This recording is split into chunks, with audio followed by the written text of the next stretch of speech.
कि हे अर्जुन, इस दुनिया में अगर कोई पूजनीय है तो वो आत्म देव ही है। वहां क्या लिखा है? पत्थर थोड़ी नहीं लिखा है। लेकिन जीव समझ नहीं रहे हैं, इसलिए अंधी भेड़ की चाल है, जहां कोई ले जा रहा है चलते चले जा रहे हैं। गुरु ग्रंथ साहब ने क्या बोला? आत्म देव पूजिए, गुरु के सहज सुभाए। बताओ कहां लिखा उसमें? जो ये सब कर रहे हो, एक लाइन नहीं लिखी उसमें ये करने को।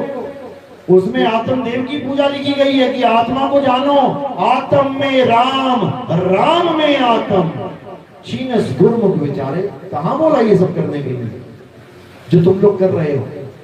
आत्मा की बात चल रही है मेरे भाई, लेकिन दिखती नहीं है, इसलिए कोई समझ नहीं पाता कि करें तो करें क्या। अब उसके लिए भेदी गुरु चाहिए। भेदी गुरु क्या करेगा? तुम्हें आत्मा का ज्ञान देगा, तुम्हें आत्म ज्ञान देगा। आत्म ज्ञान किसको देगा? जीव को। जीव को आत्मा का ज्ञान देगा तो वो जीव आत्म साधना करेगा, आत्म प्राप्ति करेगा, अपने सत्य स्वरूप को जान जाएगा और उसके बाद वो परमात्मा स्वरूप ही हो जाएगा। वो किसी गुरु के बंधन में नहीं रहेगा कि मेरे गुरुजी आएंगे मुझे सतलोक लेके जाएंगे। अरे गुरुजी तो चल बसे कह देता कि साथ में अपनी सारी संगत ले जा, क्यों नहीं लेके गया? अकेला क्यों चला गया? सारी संगत तेरे साथ जाने के लिए बैठी है, तो जिस दिन गुरु चला जाए अपने चेलों को भी ले जाए। क्यों छोड़ के जा रहा है? कह रहा नहीं, मरने के बाद आऊंगा लेने। अरे तू जीता जी ले जाके दिखाना। तो जीते जी लेके नहीं जाके दिखा पाया, मरने के बाद कैसे आएगा? यही भरम है। मरने के बाद कौन आएगा? यमदूत आएंगे, यमराज आएगा गुरु का रूप लेके, जैसे रानी इंदुमती के पास आया था। कौन आया था? काल निरंजन। तो कबीर साहब ने पहले ही समझा दिया था कि इंदुमती, ये काल बहुत शातिर है, ये मेरा रूप धारण करके आएगा, ये तुझे कहेगा कि चल बेटी मेरे साथ, जाना मत, तू पहचान ले तेरे गुरु का रूप शरीर नहीं है, तेरा गुरु शब्द है। समझ जाती है बात को? आता है काल भगवान गुरु के रूप में, कहता है चले, उसको 10 बातें सुनाती है, उसका अपमान करती है, भगाती है उसको। क्यों? क्योंकि गुरु ने अपने स्वरूप का भेद बता दिया है। तुम्हें क्या बताया गुरु ने भेद? तुम्हें क्या बताया गुरु ने? जब काल तुम गुरु के रूप में आएगा तो क्या करोगे? तुम तो निहाल हो जाओगे, हाय मैं ठीक करा, गुरु जी आ गए। गुरु जी नहीं आ गए, मामा आ गया चक्कर दोनों। समझ लो, वो आते ना पुलिस वाले उठाने, कहते मामे आ गए भाई, तो वही है यमदूत है, वही गुरु रूप में आता है और तुम्हें भरमा के 84 में ले जाके ठोकता है। तो इसलिए कबीर साहब ने देह का खंडन करते हुए क्या बोला कि हम हैं शब्द, शब्द हम माही, हमसे भिन्न और कछु नाही। अरे शब्द न भिन्न से देही, और कहे कबीर हम शब्द से नहीं। कहते मैं शरीर नहीं हूं, कोई गलत फहमी मत रहना कि दाढ़ी वाला बाबा, टोपी वाला बाबा आएगा लेने। मैं शब्द हूं, मेरा स्वरूप शब्द है और तू भी शब्द ही है। शब्द हमारा, तू शब्द का। अरे सुन मत जा सरक, और जो चाहे निज रूप को तो शब्द ही ले परख।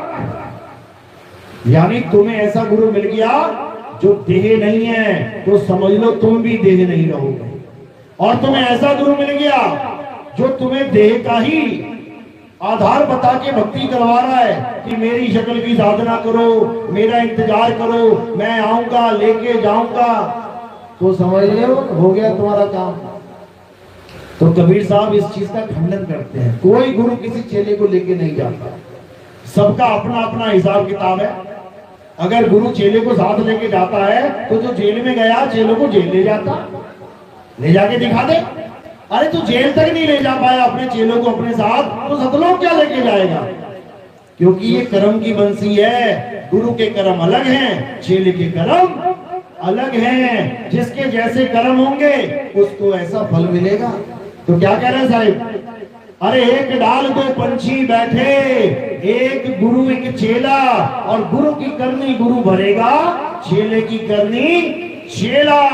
तो उड़ जा हंस दुकेला अकेला। दुकेला वाला काम नहीं है यहाँ पे, समझ लो। ये दो वाला काम खत्म हो गया है, अब एक वाला काम है। अरे गुरु ना चेला रहूं अकेला, और जो गुरु तुम्हें अकेला कर दे समझ लो उसने तुम्हें पार कर दिया, नहीं तो फंसाने वाले लाखों बैठे हैं। चलो तो आज का सत्संग यही समाप्त करते हैं, आगे भी जाना है, इंतजार करेंगे लोग।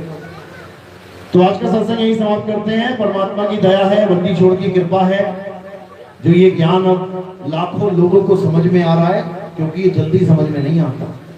ये मालिक की कृपा होती है तभी समझ में आता है। बंदी छोड़ कहते हैं कि अब वो समय आ गया है जब लोगों की समझ बढ़ जाएगी। अब वो समय आया है, तब नहीं आया था जब कबीर साहब आए थे, तब लोगों की समझ छोटी थी। लेकिन साहिब ने जाते जाते क्या बोला कि अभी वो समय आएगा जब हमारे आज कहे वचन उस वक्त लोग समझेंगे। ये जो वाणियां मैं बोल रहा हूं, पता है कब की वाणियां? ये 600 साल पुरानी वाणियां हैं। ये 600 साल मगज मारते हो गए कबीर पंथियों को इन वाणियों से, लेकिन आज तक कोई सार शब्द का भेद नहीं जान पाया, कोई परमात्मा का असली स्वरूप नहीं जान पाया, अरे कोई कबीर साहब का रूप नहीं जान पाया। आज भी कबीर साहब की मूर्तियां बना बना के आरतियां गाई जा रही है। समझ लो 600 साल हो गए। तो साहिब ने क्या कहा था कि एक ऐसा समय आएगा जब घर घर होगा बोध विचार, ऐसा बोध होगा, ऐसी ज्ञान अज्ञान की जंग छिड़ेगी और उसके बाद सत्य की जीत होगी। जंग कहां छिड़ेगी? ये इजराइल में। कहां छिड़ेगी? ये तुम्हारे घट में छिड़ेगी, तुम्हारे अंदर छिड़ेगी। मन और आत्मा की जंग होगी। वो मन अपना जाल बुनेगा, आत्मा उसके जाल काटेगी, और उसके बाद ये काल निरंजन धराशायी हो जाएगा, ये कली काल धराशायी हो जाएगा। और उसके बाद कौन सा अवतार हो जाएगा? कल की अवतार हो जाएगा। ये सामने कल की अवतारी बैठे हुए सारे सो रहे हैं, और जैसे ये जाग जाएंगे तो कहते हैं गुरु कर ले आप समान। फिर कल की अवतार सबको कल की बना देगा, कली नहीं रहने देगा किसी को भी, समझ लो। तो आज का सत्संग यही समाप्त करते हैं। बोलिए परमपिता परमात्मा की, सतगुरु बंदी छोड़ कबीर साहेब की, सभी संतों की, सभी भक्तों की, आज के आनंद की। अब आरती का समय है। आरती कैसे करनी है पता है आप लोग को? एक एक करके आएंगे, थोड़े से फूल उठाएंगे,